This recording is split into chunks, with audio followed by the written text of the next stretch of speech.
आज जो मैं आपको सुना रहा हूं कहानी, शायद सुनने के बाद आपकी आंखों में आ जाएगा पानी। ये कहानी लगन, समर्पण, निष्ठा और साथ की है।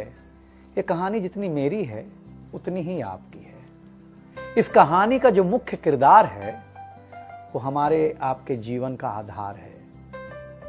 वो आपके लिए ज़्यादा, अपने लिए कम बनी है। हाँ जी, बिल्कुल सही समझ रहे हैं आप।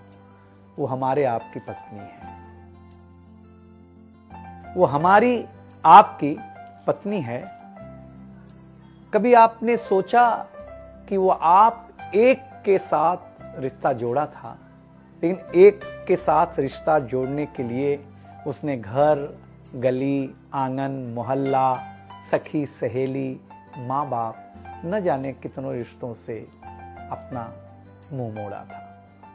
याद करिए, जब आपके साथ ब्याही थी और आपके घर आई थी तो बहू, भाभी, दुल्हन, न जाने कितने नामों के साथ बुलाई जाती थी।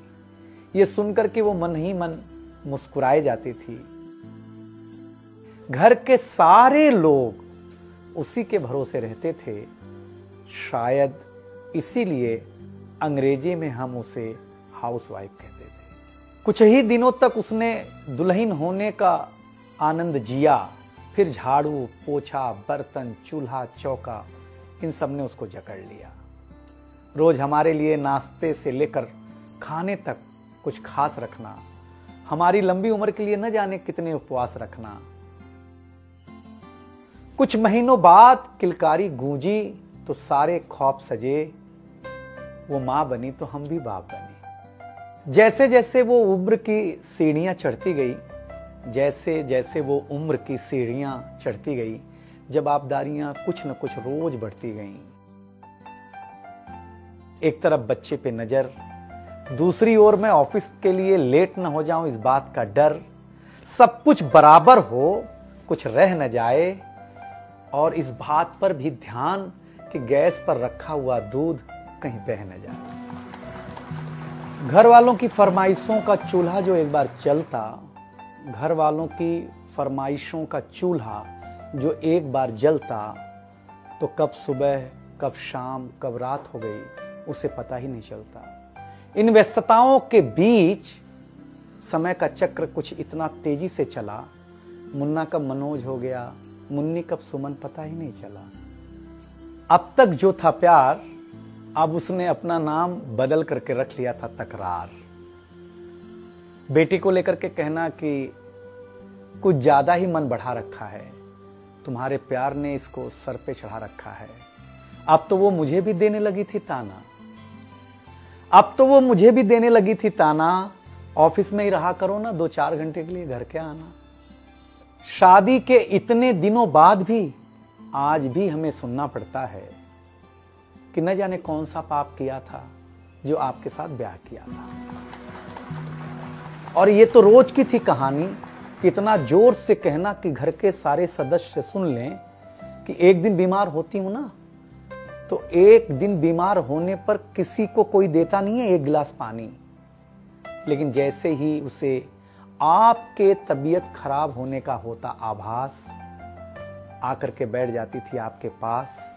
याद तो होगा ना, वो मीठी बातों के साथ माथे पर विक्स लगाना और साथ में कान में यह भी कहना कि कल सुबह अगर अच्छा ना लगे तो फिर ऑफिस मत जाना। लेकिन एक दिन समय ऐसे मोड़ पर ले आता है जहां बदल जाता है जिंदगी का ताना बाना।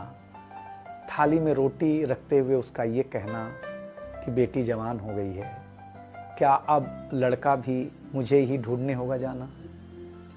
शादी तय हो जाने के बाद 1-1 रुपया जोड़ना, पैसे कम पड़ने पर खुद का कंगन तोड़ना, सब कुछ हो जाएगा मुझे ढाढ़स बढ़ाना, सब कुछ हो जाएगा मुझे ढाढ़स बढ़ाना। विवाह का गीत खुद रोते हुए गाना। याद तो होगा ना आप लोगों को ये गुजरा हुआ जमाना। कुछ समय बाद जब हम जवाबदारियों से मुक्त हो जाते हैं तो कुछ ज्यादा ही धर्मयुक्त हो जाते हैं। उम्र के अंतिम पड़ाव पर हम बीमारियों के बीच जीने लगे हैं। बिना शक्कर की चाय पीने लगे हैं। लेकिन सच ये है कि जब तक हमारी आपकी पत्नी साथ है, चाय मीठी हो न हो, लेकिन जिंदगी में पूरी मिठास है। जबकि पत्नी के बारे में बहुत कम लिखा गया है, हर जगह माँ का ही गुणगान है। मैं मानता हूँ कि माँ महान है, लेकिन आपके जीवन में आपकी पत्नी का भी महत्वपूर्ण योगदान है। तो आपसे निवेदन इतना सा है कि आप अगर घर पर हों या घर पर जाएं, तो अपनी पत्नी का हाथ हाथ में रख करके संतोषानंद जी का लिखा हुआ एक गीत गाएं कि तू धार है नदिया की, मैं तेरा किनारा हूं, तू मेरा सहारा है, मैं तेरा सहारा हूं। आंखों में समंदर है, आशाओं का पानी है, जिंदगी कुछ भी नहीं, तेरी मेरी कहानी।